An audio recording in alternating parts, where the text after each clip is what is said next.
هستخدم بواقي خيوط عندي. انا هستخدم خيط المكرمية، ده شكل فتلة الخيط، وهستخدم ابرة مقاس 4 مللي. انا هحتاج قطعة من الكرتون قصيتها بالشكل ده تقريبا كده بطول 30 سنتي، والعرض بتاعها حوالي 3 سنتي. تمام.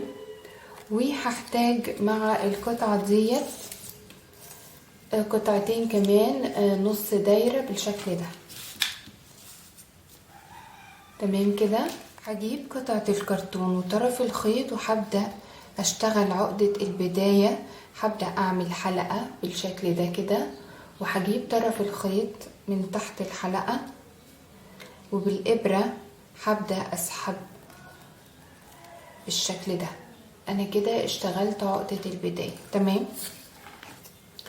هبدأ اجيب الخيط بتاعي من قدام قطعة الكرتون بالشكل ده كده، ومن قدام لورا،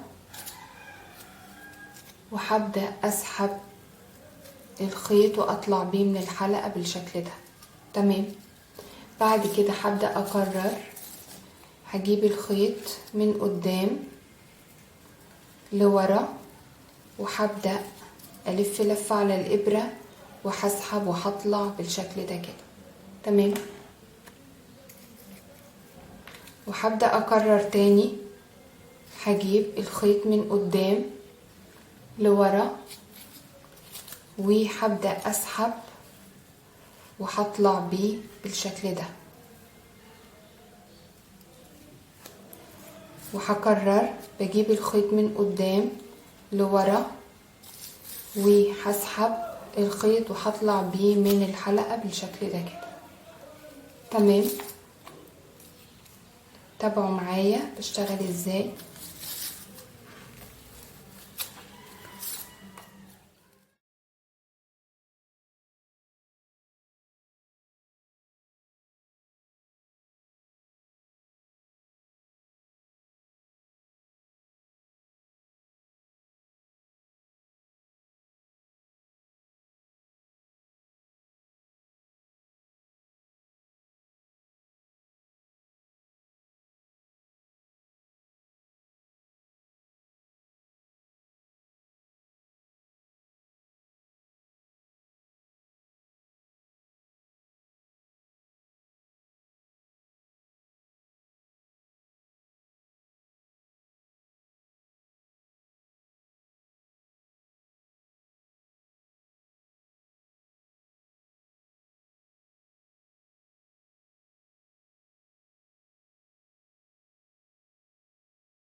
الخيط.